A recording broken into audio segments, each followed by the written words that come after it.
Oh, it's King Steph and we back for the news, JJK chapter 167. There are some speculations on what happened at the end of the chapter. A lot of things people are wondering what's going on. Kenjaku is currently with the Chinese government for some reason. I don't even know where to begin with that. And then Higanoma is now in sad boy mode. So let's get into the video.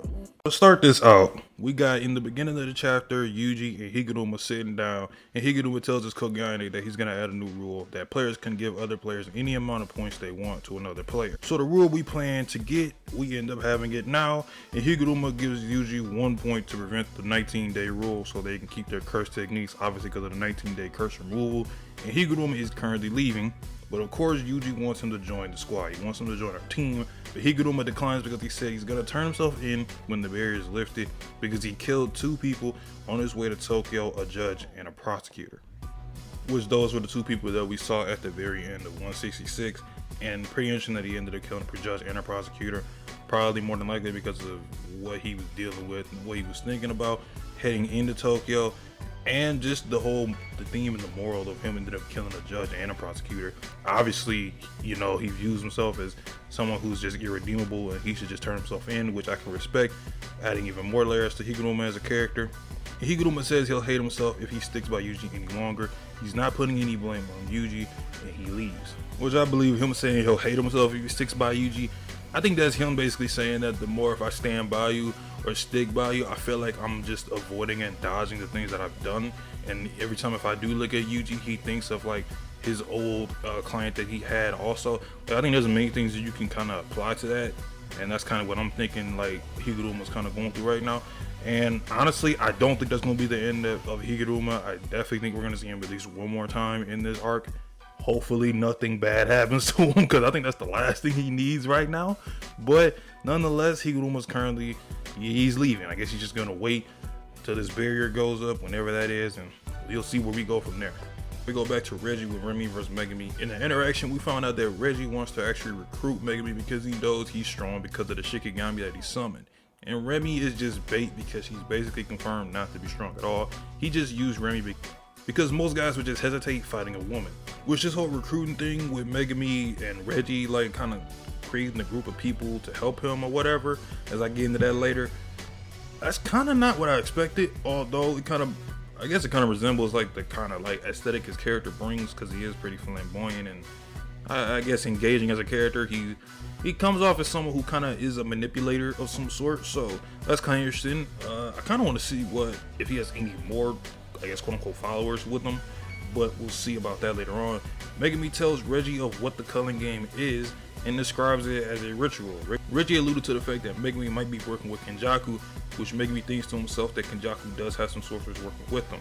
Reggie explains that this theory on how the Culling game is going to end up is that among all the players and sorcerers that have been sent to the colonies, there will be some exceptionally strong, such as Kashima and Higanoma, and then the Culling game will come to a deadlock of all the strongest players being the ones to remain. And once the strong remain, Kenjaku will drop a bomb on those that remain. Now, I don't know if he means that literally or figuratively, but rest assured, honestly, I believe everything he just said, especially since Kenjaku's talking to, I guess, the Chinese government or important Chinese higher-ups of some sort, and he's speaking in Chinese or Mandarin, depending on how the actual translations go. I don't even know where to begin with that. I'll just go on the end thoughts on how I thought about that later on. But yeah, this thing with Reggie and his plan, or his, I guess, theory on what the Culling game is going to end up being is pretty interesting. Kind of, if you really think about it, it would make sense because, like, I mean, I'm pretty sure Kenjaku would just want to kill all these people, even though, you know, it is clear what Kenjaku's plan is, but it's like as we go on, it's like what his main goal is. He's adding other webs, connecting it to where it could be something like even more grand than what we initially thought it was. So, you know, we'll see how that goes. I don't know about this whole bomb thing, but hey, we'll see. And of course, after all of Reggie and Megami's talking, Megami is gonna try and take Reggie's points in a fight, and afterwards he'll think about, you know, joining his little group. And as soon as he says this, some random guy with claw-like nails sneaks behind Megami and tries to attack him, but misses because Megami ducks into his shadows to dodge. And once again, this entire sequence is just so goddamn cool because Megami's fights are so different compared to a lot of other people. Of course, because he fights with a Shikigami. And Megami grabs this guy in like a torture rack like position. So if you know anything about wrestling, you know about the torture rack, think of that. Throws him off the balcony that they're on and summons Nue to smash this dude into the ground mid-flight. And my boy Megami gives Remy that death stare. I'm telling you, pissed off Megami is different. I swear we need more scenes where it's like him turning into damn near Toji. I swear, the more mad he gets, the more he looks like Toji. But as Demon Dog went after Reggie, some knives stabbed Demon Dog in the mouth and he's defeated for the time being. Reggie says if you want these points, you better come with the intent to kill. And the final panels are no dialogue, but there's an eyeball falling from the balcony above Megami and a small panel of Yuji was showing only one of his eyes and a little blood splattered across the panels and birds cawing in the sky. I don't know exactly what this could mean, but we'll see in the end thoughts. So we got Higanoma's departure, and I potentially do think he's coming back for sure. I don't really see a time and point where he's not gonna come back, but I'm gonna just say there's like a 9 times out of 10 chance, 90% chance that he's going to just come back and help. I would assume Yuji and the crew. I don't know, but that's like, I think that's gonna happen later into the Culling game. But now let's talk about the other stuff. Obviously, we got Kenjaku speaking with the government of China or the Chinese government. Now, I don't really know exactly where this could be coming from, what this could lead to. I don't really classify this as like some sort of just a big world building thing, although it pretty much is, but I feel like this is more so just the ties that Kenjaku has connected to him or the things that he's planning on doing. Now, we haven't really heard much about China in the series that I could recall. There might be like slight little details that implement some certain characters that I might not have spotted, but if you do like, you know, like have your own idea on like where this could be leading, where this can come from, feel free to leave that down in the comment section below. Obviously, I love the Reggie and Megami interaction and fight. Reggie as a character, I can kind of tell he might not last as long as a character like Higanoma, but the way he's set up and like the idea of him actually wanting to go after Kenjaku and stop him from what he's planning on doing with the quote-unquote bomb, I actually think this might lead to Reggie lasting a little bit more longer than I initially thought it. And you know, he's got these followers. That one guy, he looks like a complete scrub, so I'm not expecting too much out of him. I don't know if he has any other strong people, but Reggie himself looks like he can handle his own.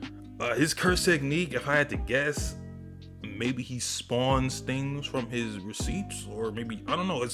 Obviously, it's nothing really we can tell other than the fact that he summoned knives into Demon Dog's throat or mouth. So we know that he can summon different types of weapons. I would take it. I don't know if the receipts or his clothes have anything to do with it, but if you got any idea, leave it in the comment section below. My guess is he can summon like some sort of like collection of weapons.